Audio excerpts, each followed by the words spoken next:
You hear people differently when they think you're beneath them.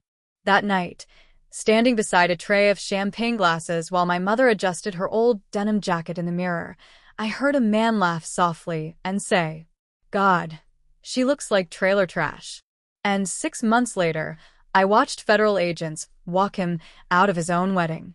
My name is Claire. I'm 36 years old. And this story started in Berks County, Pennsylvania, with a wedding nobody should have planned on stolen land. My mother always smelled like hay and peppermint gum, even at formal events.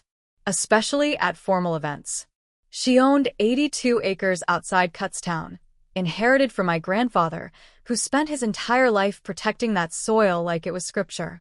People in our county called it Hollow Creek Farm. To developers, it was a gold mine. To my mother, it was home. Mom wasn't sophisticated in the way rich people measure sophistication. She wore practical boots, kept cash in coffee tins, still clipped recipes from newspapers. And she had this denim jacket she wore everywhere because my father bought it for her before he died. The cuffs were faded white. The inside pocket was stitched twice by hand. She called it her good jacket. I never corrected her. By the time this happened, I was working as an agricultural land use attorney in Harrisburg. Most of my clients were farmers trying not to get steamrolled by developers with polished shoes and smiling consultants. I spent years learning one simple truth. People will call you unsophisticated while trying to steal everything you own. My younger sister, Emily, didn't understand that yet. She was 28. Bright. Hopeful. Still believed love could smooth over character flaws. Then she met Grant Whitmore. Grant came from money so old it moved quietly.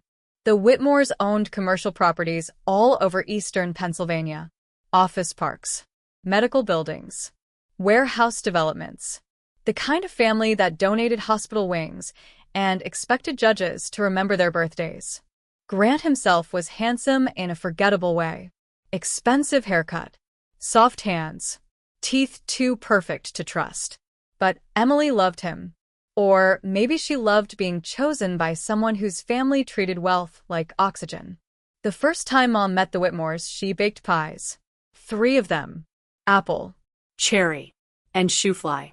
Mrs. Whitmore glanced at the pies like they were roadside debris, then asked if Mom had considered catering instead. Mom laughed politely because she thought it was a joke.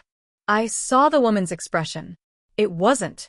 That was the first moment I understood exactly what kind of people they were. But Emily was happy. So Mom stayed gracious. That's what farm women do. They survive uncomfortable rooms by becoming smaller inside them. The wedding rehearsal happened in late October. Cold air. Orange leaves. One of those expensive venues converted from an old stone estate into a luxury event property. Everything smelled like eucalyptus candles and hidden debt. Mom spent an hour getting ready. She curled her hair twice, changed earrings 3 times, then put on the denim jacket. I remember watching her smooth the sleeves nervously.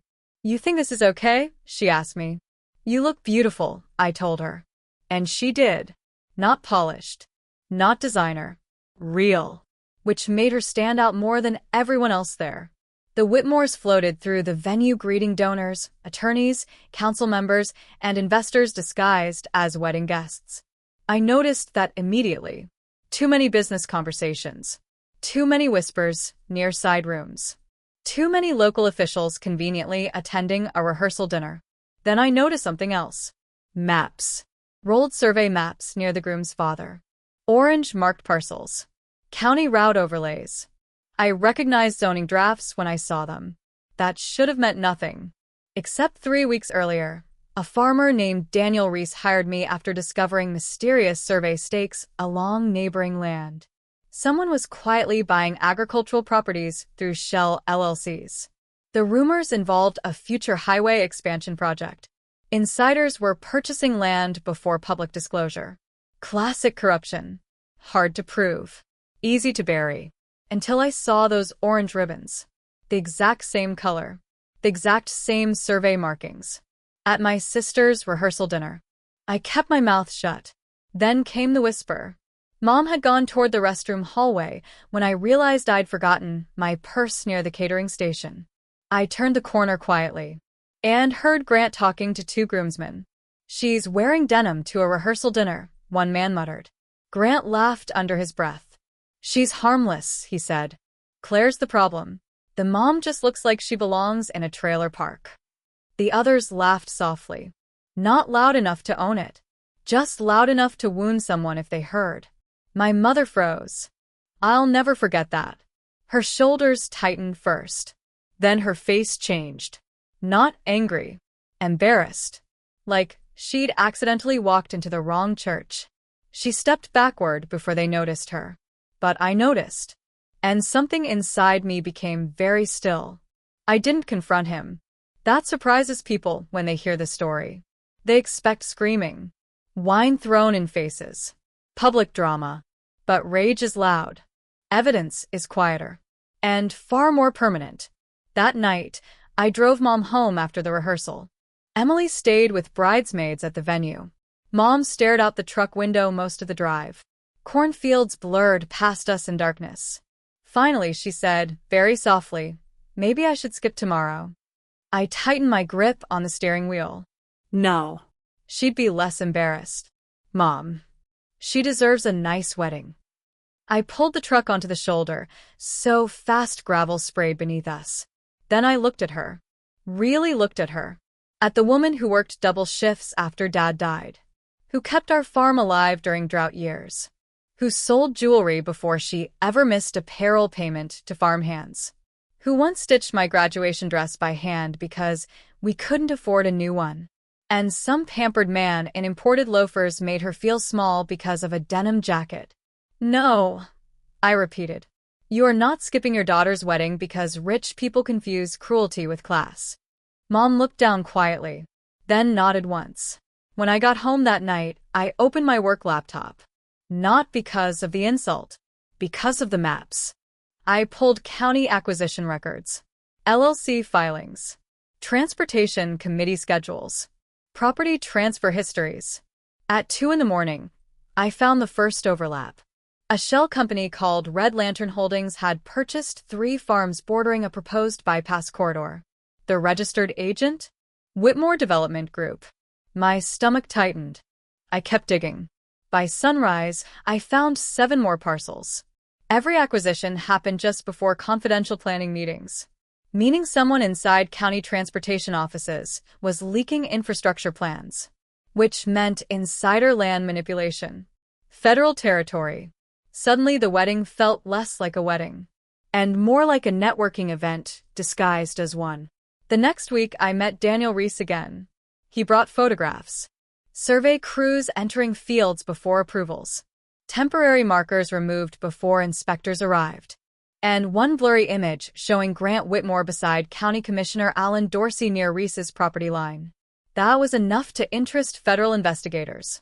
Not enough to arrest anyone, but enough to start watching. I made the call. Quietly. Professionally. No revenge speeches. No dramatic promises. I simply handed evidence to people with badges. And then I waited. 6 months. 6 very careful months. Federal investigations move like winter. Slow until suddenly everything collapses at once. During that time, Emily continued planning the wedding. I said nothing. Not because I wanted to protect Grant. Because unfinished accusations destroy innocent people too. I needed proof. Meanwhile, the Whitmores kept circling Mom's farm. Subtle at first. Then, obvious. One afternoon, a consultant stopped by pretending to discuss future roadway accessibility opportunities. Another offered cash above market value. Then came letters. Then pressure. Then fake friendliness. Mom declined every offer. I'm not selling, she told them. Simple as weather. That land held my father's ashes beneath the maple ridge. No amount of money would move her. One evening, Emily visited the farm alone. She sat at Mom's kitchen table twisting engagement rings nervously. You don't like Grant, she said to me finally. I answered honestly. I don't trust his family. That's not the same thing. It becomes the same thing eventually. Emily looked exhausted. Wedding planning had drained the light from her lately. I noticed how often she defended comments that shouldn't require defending. how frequently she apologized for other people's behavior. That worried me more than anything. Then she asked a question that stayed with me. Do rich families ever stop testing people? Mom answered before I could. They stop when they realize you won't abandon yourself to pass. Emily got quiet after that. 3 days later, she called me crying. Grant's mother had demanded Mom wear something more elegant for the ceremony, specifically because several important guests would attend. Important. As if my mother were a stain beside their donors and investors. Mom simply smiled when Emily told her. Then she said, I'll wear my good jacket. I nearly laughed, because that was the moment I realized the Whitmores had already lost. They just didn't know it yet. In month 4 of the investigation, federal agents subpoenaed county emails. That's when the panic started. Not publicly. Quietly. Meetings canceled. Properties transferred again. Law firms hired. People stopped returning calls. Grant suddenly postponed honeymoon planning twice. Emily thought it was stress. I knew better. Then came the recording. A transportation aide flipped. Not fully, but enough. He provided audio from a private fundraising dinner involving Commissioner Dorsey and Leonard Whitmore, Grant's father. In the recording, Leonard discussed corridor acquisition timing before public release schedules. That was the phrase. The phrase that turned suspicion into conspiracy. The FBI officially joined the investigation 2 weeks later. Still nobody outside the case knew. Especially not the Whitmores. Because wealthy people often mistake silence for safety. They assume if consequences haven't arrived yet, they never will. Then spring arrived. And with it, wedding invitations embossed in gold. Emily wanted a cathedral ceremony in Reading. 500 guests. Business leaders. Political donors. Judges. Developers. The Whitmores loved visibility, which became very important later. Because public humiliation hits harder when you build your entire identity around appearances. The night before the wedding, Mom sat beside me on the farmhouse porch. Fireflies moved through the fields. The air smelled like wet soil. You've been carrying something, she said quietly. Mothers always know. I stared toward the pasture. Orange sunset fading behind fencing lines. Then I asked her something strange. If people hurt you long enough, do you ever stop wanting them to understand why it was wrong? Mom thought about that carefully. Then she said, good people want understanding. Proud people only want winning. I looked at her. She smiled faintly. Claire, she said softly, whatever's coming, don't become ugly carrying it. That sentence stayed with me. Because by then, federal agents already had warrants prepared. They were waiting for financial transfers to finalize. Timing mattered. The wedding date mattered. And yes, part of me understood exactly why they chose it. The Whitmores planned to announce a massive commercial expansion project during the reception. A celebration, hiding a business victory. They invited investors under the disguise of family. But federal investigators love rooms where everyone gathers voluntarily. Especially corrupt people wearing name tags. The morning of the wedding arrived warm and bright. Mom wore cream-colored slacks, pearl earrings, and the denim jacket, pressed perfectly, not despite who she was, because of it. And when we entered that cathedral, every expensive head turned toward us, not knowing the entire room was about to become evidence. The cathedral smelled like lilies and polished stone. 500 guests filled the pews. Politicians, developers, bank executives, county officials pretending they'd never met each other outside charity galas. The Whitmores loved curated appearances. Every detail screamed wealth. White roses climbed marble columns. A string quartet played softly near the altar. Even the programs had gold edging. But underneath all that elegance, people were sweating. You can sense fear when you work around investigations long enough. It hides in rushed whispers, in phones checked too often, in smiles held half a second too long. Grant stood near the altar greeting guests like a senator campaigning for re-election. Perfect tuxedo. Perfect posture. Perfect fake confidence. Then he saw Mom. For a moment, his expression tightened. Just slightly. His eyes flicked toward the denim jacket, then away again, like he was embarrassed by the sight of her. Mom noticed, but she lifted her chin calmly and kept walking. That woman had survived harder men than him. Emily appeared from the bridal suite shortly before the ceremony. She looked stunning, but tired. The kind of tired that doesn't come from planning a wedding. The kind that comes from trying to convince yourself everything is fine. When she hugged Mom, she held on too long. I think part of her already knew something was wrong. Maybe not the investigation. Maybe not the corruption. But something deeper. Healthy love doesn't make you anxious every day. As guests settled into pews, I noticed two men enter through the side doors. Dark suits. Neutral expressions. Federal posture. Not loud. Not cinematic. Just present. Then another pair entered from the rear vestibule. Quiet coordination. The timing had begun. I checked my phone once. One message. Funds cleared. Proceeding. That was it.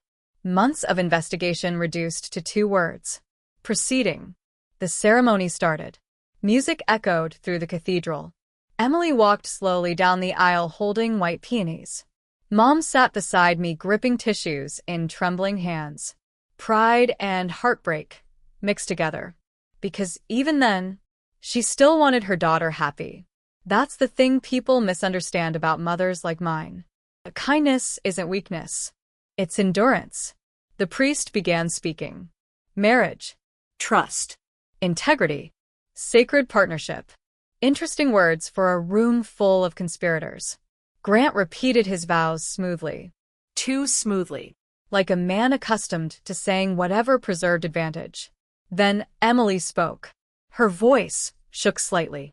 But when she reached the line about honesty, She stopped. just for a second. A tiny hesitation. Most people probably missed it. I didn't. Neither did Mom. Then the ceremony finished. Applause filled the cathedral. Guests stood smiling. And for exactly 4 minutes, outside, luxury cars lined the circular drive. Open bar. Servers carrying trays of champagne. And hidden among the guests, federal agents. Some posing as attendees. Some waiting outside. Some already upstairs securing offices. The Whitmores had no idea. Grant's father, Leonard Whitmore, moved through the crowd shaking hands like royalty. Commissioner Dorsey arrived shortly after. That caught my attention immediately. County commissioners rarely attend weddings unless business is involved. And tonight, business was everything. At 7:30, Leonard tapped a spoon against his champagne glass. The ballroom quieted. He climbed onto the stage, smiling broadly. My son and his beautiful bride, he announced warmly. A union of family, future, and shared prosperity. Prosperity. Interesting choice. Then came the real reason half those people attended. A slideshow appeared behind him. Development renderings. Commercial plazas. Medical campuses. Highway expansion overlays. There it was. The bypass corridor. The same project hidden behind shell companies and insider purchases. Leonard beamed proudly. Tonight, he continued, our family is honored to celebrate not only this marriage, but a transformative investment opportunity for Berks County. I looked toward Emily. Confusion spread slowly across her face. She hadn't known. Of course she hadn't known. To them, she wasn't a partner. She was decoration. The room laughed politely. Like coercion was charming when wealthy people performed it publicly. Mom sat completely still, just disappointed. And suddenly I understood something important. People like Leonard Whitmore genuinely believed dignity could be purchased. That everyone eventually folded. They had no idea what kind of woman raised me. Then Grant approached the microphone. He wrapped an arm around Emily's waist. Too tight. Family legacy matters, he said proudly. Some people build with vision. Others cling to dirt because they're afraid of change. A few guests chuckled. He thought he was being clever. Emily slowly turned toward him. What does that mean? She whispered. He ignored her and kept talking. That was his mistake. Not the corruption. Not the fraud. Not even the conspiracy. Underestimating Emily became his fatal error, because for the first time all evening, she looked at him clearly. Not as a fiancé, not as a future, as a stranger. Then the ballroom doors opened. No dramatic music, no shouting, just 6 federal agents walking calmly inside. Conversations stopped instantly. Glasses froze halfway to mouths. One agent approached Leonard Whitmore directly. Another moved toward Commissioner Dorsey. A third intercepted Grant near the stage. The lead agent spoke clearly enough for the room to hear. Leonard Whitmore, you are being detained pending charges related to conspiracy, wire fraud, bribery, and unlawful land acquisition practices. Silence exploded across the ballroom. That's the only way I can describe it. Pure stunned silence. Grant's face lost all color. Commissioner Dorsey attempted to step backward. Another agent stopped him immediately. Emily stared at me, then at the agents, then back at Grant. What is happening? She asked quietly. Grant grabbed her arm. Emily, don't listen to this. It's political. The agent interrupted him. Sir, release her arm. The entire ballroom watched. Investors, judges, donors, every polished socialite in attendance, watching the Whitmore empire crack open in real time. Then came the moment nobody there expected. Mom stood up, slowly, calmly, still wearing that denim jacket, and every eye followed her. She walked toward Emily first. Not the agents, not the stage. Her daughter. Emily looked like she might collapse. Mom gently touched her face. You come stand with us now, she said softly. That was it. No speech. No humiliation. No revenge monologue. Just a mother calling her daughter home. Emily started crying instantly. Real crying. The kind that comes from finally realizing how exhausted you've been pretending. Grant tried speaking again. Emily, this isn't what it looks like. She stepped away from him before he finished. That hurt him more than the handcuffs. Federal agents escorted Leonard and Dorsey from the ballroom first. Guests scattered away from them like water. Phones appeared everywhere. Whispers erupted. Some people rushed for exits. Others stayed because rich people secretly love watching powerful families collapse. Grant wasn't formally arrested that night. Not yet. But agents seized his phone, his laptop, financial records, and whatever illusion of superiority he'd spent years building. Then came the final twist. An agent approached me privately near the ballroom entrance. We recovered additional transaction files this afternoon, he said quietly. Your mother's property was next. I nodded once, not surprised. Hollow Creek Farm had never been coincidence. The bypass route curved perfectly around surrounding acquisitions. Publicly. Financially. But they made one terrible miscalculation. They assumed farm families break under pressure. The reception ended in chaos. News spread across Berks County before midnight. By morning, reporters crowded outside the estate. Then outside county offices. Then outside every property connected to Whitmore Development Group. Federal subpoenas multiplied. Additional officials resigned. Shell companies unraveled. And hidden inside financial records, investigators uncovered $8.4 million connected to manipulated land transfers and insider infrastructure leaks. $8.4 million. That's what greed cost them. Or maybe that's what they thought dignity was worth. Emily moved back to the farm temporarily. Not because Mom asked. Because she needed somewhere honest. For weeks, she barely spoke above a whisper. So does Betrayal. One afternoon, we sat together repairing fence posts near the pasture. Emily finally asked the question she'd avoided since the wedding. You knew before that night, didn't you? I nodded carefully. How long? Months. She looked hurt at first, then thoughtful. Why didn't you tell me? Because unfinished truth is dangerous. Because accusations without proof destroy innocent people. Because I needed to be certain before blowing apart my sister's life. But what I actually said was simpler. I was trying to protect you. Emily stared across the fields for a long time, then quietly asked, did he ever love me? Because corruption is easier to understand than emotional manipulation. I answered honestly. I think he loved being admired. I don't think he knew the difference. She cried silently after that. Mom never said, "I told you so." Not once. That's grace. Real grace. Not country club manners. Not polished cruelty hidden behind expensive wine. Grace is protecting someone's dignity even after they helped wound yours. Months later, federal indictments expanded. Several developers cooperated. Commissioner Dorsey accepted a plea deal. Grant disappeared from public view entirely.